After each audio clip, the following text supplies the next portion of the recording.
Ingin selamat, ikutin Nabi Muhammad SAW. Jangan ikutin ustadz. Ustadz belum tentu masuk surga. Jangan ikutin kiai. Assalamualaikum warahmatullahi wabarakatuh.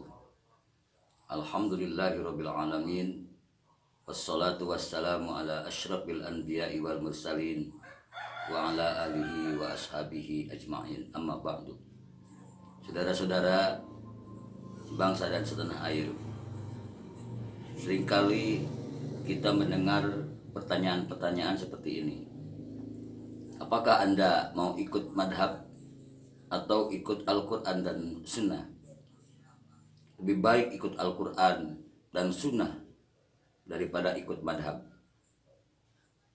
Madhab saya adalah madhab Nabi, atau pertanyaan yang mempertentangkan antara Nabi dan ulama.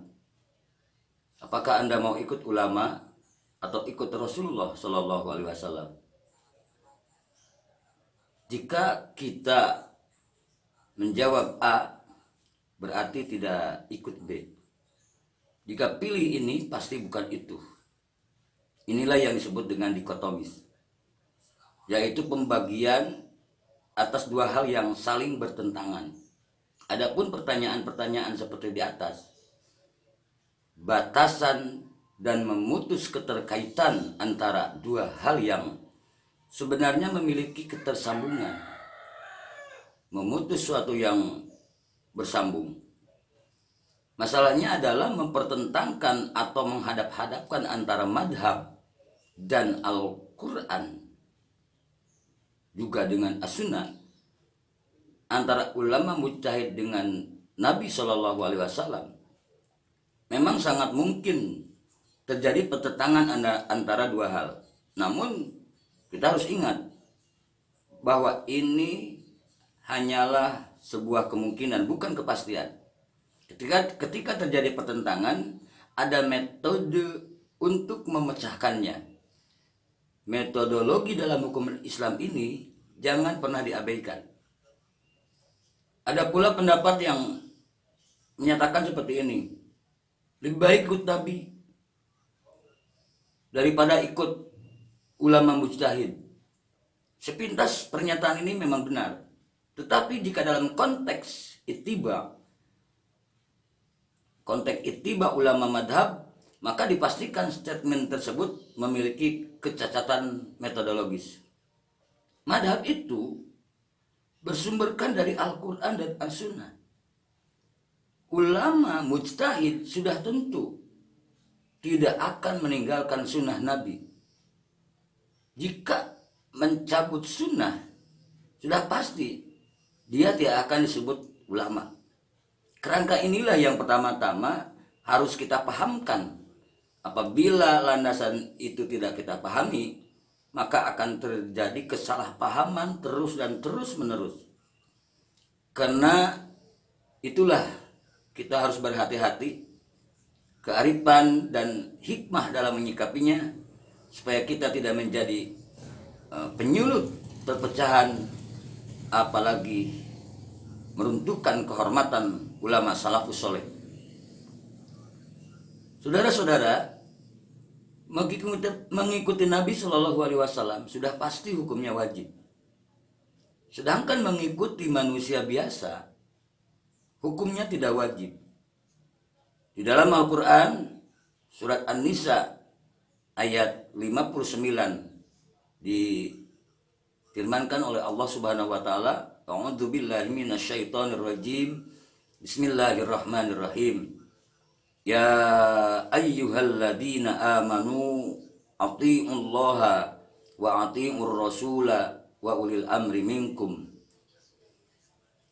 Hei orang-orang yang beriman, taatlah kalian kepada Allah dan taatlah kalian kepada Rasulullah dan ulil amri di antara kamu.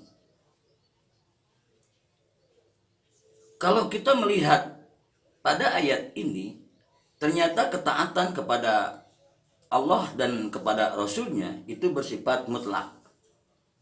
Sedangkan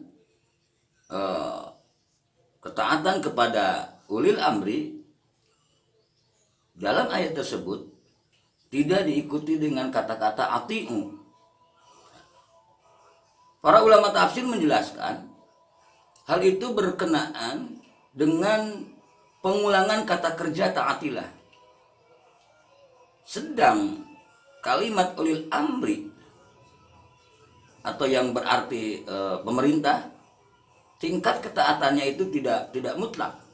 Tidak ada pengulangan kata kerja dalam ayat tersebut. Maksudnya, jika ulil amri itu sesuai perintah Allah dan Rasulnya maka taati, jika bertentangan maka abaikan. Tidak jelas mengikuti ulama atas ketaatan kepada Allah dan Rasulnya. Ada ketersambungan antara taat kepada ulama, taat kepada Allah, taat kepada Rasulullah. Dengan demikian, ketaatan kepada ulama itu tidak berdiri sendiri. Dalam hadisnya Rasulullah SAW menerangkan bahwa tidak ada ketaatan kepada makhluk dalam bermaksiat kepada Allah.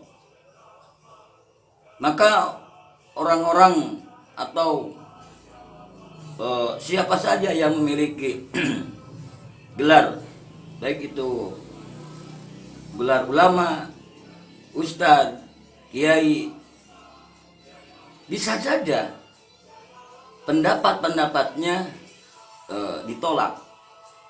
Tetapi ternyata menolaknya juga tidak mutlak. Jika tidak mutlak, jika kita tidak paham bahwa menolaknya juga tidak mutlak, ini bisa berakibat fatal. Saya ulangi bahwa menolak pendapat para ulama, menolak pendapat kiai yang tidak sependapat dengan pemahaman kita misalnya, maka penolakannya itu tidak bersifat mutlak. Jika tidak, ini bisa berakibat fatal. Maksud dari hadis di atas adalah jika ada manusia baik atau ulama kemudian mengajak kepada maksiat, maka wajib tidak taat. Taat pada orang tua itu hukumnya wajib, tapi dalam urusan yang bukan maksiat. Maka jika ulama mengajak kepada ibadah, taat dan hukumnya wajib. Karena sebenarnya ajakan para ulama itu untuk dan atas nama Allah Subhanahu wa taala. Sementara itu, perintah mengikuti ulama pun ada dalilnya. Dalam Al-Quran surat An-Nisa ayat 59 di atas, ayat ini sebetulnya mengandung juga perintah wajib untuk mengikuti ulama jika kita tidak memahami Al-Quran dan As-Sunnah. Fa in tanaza'tum fi syai'in farudduhu ilallahi war Rasul. Maka apabila kamu mengalami pertentangan, perbedaan pendapat dalam satu urusan, maka kembalikanlah kepada Allah dan Rasulnya. Artinya kembalikanlah kepada Al-Quran dan As-Sunnah. Tentu saja ketika kita berbicara Al-Quran dan As-Sunnah, maka yang dapat kita mintai pendapat, orang yang bisa kita mintai fatwanya itu adalah ulama. Ketika Rasulullah SAW wafat, maka ilmu itu ada di dalam genggaman ulama. Rasulullah SAW ketika melaksanakan haji wada, beliau berpesan, ambillah ilmu sebelum ia dicabut atau diangkat. Maka ada seorang Badui yang bertanya kepada Rasul, bagaimana ilmu itu akan diangkat ya Rasul? Rasulullah menjawab, ketahuilah, ilmu pengetahuan akan diangkat seiring dengan meninggalnya orang-orang yang berilmu. Saudara-saudara, keterangan ini bisa kita lihat di dalam eh, Ibnu Hajar, kitab Fathul Bari, di 1 halaman 237-238. Dengan demikian, jika kita mempertentangkan dengan logika dikotomis tadi, berarti dalam pikiran kita ini ada kecacatan metodologi atau kecacatan logika. Dalam bahasa yang lebih ekstrim, saya bisa menyatakan bahwa orang yang mempertentangkan antara nabi dengan ulama, orang yang mempertentangkan antara Al-Quran, hadis dengan imam-imam mujtahid, sebenarnya orang-orang tersebut memiliki kesombongan dan suudzon kepada para ulama, seakan dia lebih tahu dari ulama itu sendiri.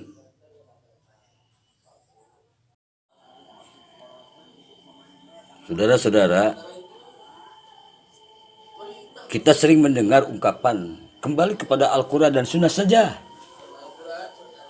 Hal tersebut telah menyebabkan sebagian orang memandang remeh ijtihad dan keilmuan para ulama, terutama ulama terdahulu yang sangat dikenal kesalehan dan keluasan ilmunya. Memang benar, umat Islam harus mengikuti Nabi Shallallahu Alaihi Wasallam melalui hadis-hadisnya. Akan tetapi, sebuah hadis boleh diamalkan setelah implementasi maksud dan hukum yang dikandungnya dipahami. Sebuah hadis tidak cukup diketahui status keabsahannya saja. Jika ditemukan sebuah hadis sahih, tidak bisa langsung dipakai. Bahkan hadis sahih ada yang tidak diamalkan oleh para ulama. Istilahnya hadis itu mauquf, didiamkan. Sebabnya banyak. Misalnya, hadis tersebut diketahui sebagai hadis sahih tetapi telah dimansuh. Atau makna hadis tersebut masih don, sehingga menimbulkan penafsiran yang tidak tunggal. Ada sebuah contoh hadis. Zaid bin Sabit pernah bertanya kepada Utsman bin Affan, apakah yang dilakukan seseorang jika melakukan hubungan suami istri tetapi tidak mengeluarkan mani? Utsman bin Affan menjawab, berwudu, melewati wudu, kemudian sholat dan mencuci kemaluannya. Hal itu saya dengar dari Rasulullah. Ini hadis diriwayatkan oleh Bukhari. Maksudnya, jika pasangan suami istri berhubungan tidak sampai mengeluarkan sperma, maka mereka cukup berwudu dan bisa langsung melaksanakan sholat. Meski hadis tersebut termaktub dalam kitab yang paling sahih, yaitu Bukhari, tetapi para ulama tidak mengamalkannya karena hadis tersebut dinasah, dihapus hukumnya dengan hadis yang berbunyi, ketika seorang duduk di antara 4 cabang kaki wanita dan kedua khitan saling bersentuhan, maka dia harus mandi besar. Hadis riwayat Bukhari Muslim. Hadis ini menjelaskan tentang wajibnya mandi janabah bagi pasangan suami istri yang berhubungan, baik keluar sperma maupun tidak. Saudara-saudara, tidak hanya hadis sahih langsung bisa diamalkan, itu bisa keliru. Kekeliruan ini karena tidak utuh pengetahuan hadis dan fikihnya. Dari sinilah pentingnya kita mengikuti jejak ulama untuk mengikuti Nabi. Dalam hal ini seorang murid Imam Malik, Ibnu Wahab, pernah berkata, kalau saja saya tidak bertemu dengan Imam Malik dan Al-Lais bin Sa'ad, maka celakalah saya. Dahulu saya menyangka segala sesuatu yang datang dari Nabi itu pasti harus diamalkan. Dalam benak Ibnu Wahab, ia selamat dari kesesatan karena mengikuti Imam Malik. Bagaimana jika ia tidak ikut siapa-siapa, tapi langsung mengamalkan semua hadis yang ia dapatkan? Kembali itu ada jalan dan metodenya. Jika tidak tahu jalan dan caranya, kita pasti tersesat. Seperti kita mau kembali pulang ke kota Jakarta, ada jalan dan kendaraannya. Jika tidak tahu, maka kita bisa saja tersesat ke Banten. Ketika tidak tahu jalan, apakah bisa kembali kita sendirian tanpa dituntun? Jika setiap orang langsung memperlihatkan kepada Al-Quran dan As-Sunnah dalam setiap masalah, apa kira-kira yang akan terjadi? Maka setiap orang akan menafsirkan Al-Quran dan As-Sunnah menurut pikirannya sendiri. Padahal setiap orang berbeda-beda kemampuan memahami Al-Quran. Bahkan banyak orang awam yang terhadap isi Al-Quran tidak mungkin bisa langsung memahaminya tanpa melalui ulama. Merujuk langsung tanpa melalui suatu alasan akan menjadikan seseorang itu menjadi liberal, yakni bebas memaknai Al-Quran. Saudara-saudara, mengikuti madhab berarti kembali ke Al-Quran dan As-Sunnah sesuai tuntunan, sesuai dengan metode yang benar. Kita tidak bisa langsung berbicara kepada Al-Quran, tetapi ada jalan metodologisnya. Metodologi yang termaktub dalam madhab. Para pemuka madhab kita adalah orang-orang yang sangat faham tentang Al-Quran dan Sunnah. Ini bisa dicek, bisa diuji hasil ijtihad. Yang mana dalam suatu madhab dari madhab yang 4, mana yang tidak kembali kepada Al-Quran dan Al-Hadis. Semua imam madhab yang 4 pasti mengajak kembali kepada Al-Quran dan Al-Hadis. Teks atau nas hadis misalnya tidak secara mentah langsung dipakai secara bebas oleh semua orang sebagai dalil. Para fuqaha atau ahli fikih yang menemukan makna, maksud dan kandungan hukumnya, karena mereka memiliki metodologi pakem. Dengan demikian mempertentangkan antara hadis Nabi dan pendapat ulama. Sering memakai perkataan populer Imam Syafi'i yang berbunyi, jika kamu menemukan dalam tulisanku berbeda dengan sunnah Rasulullah yang sahih, maka pilihlah sunnah Rasulullah dan abaikan perkataanku. Ternyata statement Imam Syafi'i tersebut ada konteksnya. Imam Nawawi menjelaskan apa maksud dan konteks perkataan Imam Syafi'i tersebut.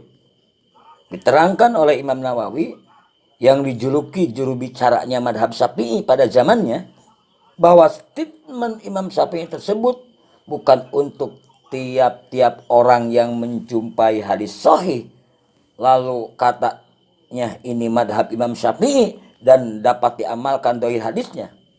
Akan tetapi, lanjut Imam Nawawi, perkataan Imam Syafi'i tersebut berkenaan dengan orang yang telah mencapai derajat ijtihad dalam madhab, atau dengan kata lain, orang yang telah memenuhi syarat berijtihad. Saudara-saudara, kaum muslimin muslimat, disinilah kita harus paham dan menyadari bahwa perkataan Imam Syafi'i saja terkadang kita tidak tahu maksud dan konteksnya. Kita masih butuh penjelasan murid-muridnya atau ulama pengikutnya yang dikenal pakar fikih Imam Syafi'i. Kita bisa keliru jika kita mengabaikan maksud dan konteks sebuah perkataan. Apalagi Al-Quran dan hadis Nabi yang memiliki struktur bahasa Arab yang khas. Perkataan Nabi SAW sering disebut dengan jawami'ul kalim. Kalimatnya pendek, tapi kandungan maknanya sangat mendalam. Makna teks Al-Quran dan hadis yang bersifat qat'i dan ada yang bersifat dhanni. Qat'i adalah lafaz-lafaz yang mengandung pengertian tunggal dan tidak bisa dimaknai selain makna yang itu. Sedangkan doni adalah lafad-lafad yang dalam Al-Quran pengertiannya lebih dari satu dan memungkinkan untuk ditakwilkan, ditafsirkan, dimaknai dengan makna yang lain. Bagaimana kita mengetahui qat'i atau doni jika bahasa Arab saja tidak mampu? Sebagai salah satu sumber hukum, hadis senantiasa digunakan oleh para ulama Islam dalam konteks disiplin yang lain, disiplin ilmu fikih, ilmu kalam, tasawuf dan lain sebagainya. Dalam arti hadis dalam pemikiran para ulama tidak dapat berdiri sendiri. Ia salah satu bahan untuk mengeluarkan fatwa. Fikih itu bisa kita sebut sebagai produk fatwa yang siap saji untuk diamalkan kaum muslimin. Dengan demikian, logika mempertentangkan hadis Nabi dan pendapat imam madhab sebaiknya tidak digunakan lagi. Apalagi fikihnya para imam madhab itu memiliki sanad yang bersambung kepada Nabi Sallallahu Alaihi Wasallam. Kita tidak boleh menyangka bahwa imam madhab yang 4 tidak tahu hadis atau ilmu hadis. Kita juga tidak boleh menyangka bahwa para pengikut atau muqallid, mutabi imam-imam ini tidak tahu hadis dan ilmunya. Jika kita sebut salah satu dari mereka tidak tahu hadis, pertanyaannya adalah, lalu siapakah kita ini? Demikianlah saudara-saudara penjelasan dari kami. Mudah-mudahan bisa memberikan sedikit pencerahan dan wawasan keilmuan tentang bahayanya cara berpikir dengan mempertentangkan antara ikut ulama atau ikut nabi, ikut Quran atau ikut imam madhab. Sekali lagi, persoalan tersebut, pernyataan tersebut, statement tersebut berawal dari kecacatan metodologis. Wallahul muwaffiq ila aqwamit thoriq. Wassalamualaikum warahmatullahi wabarakatuh.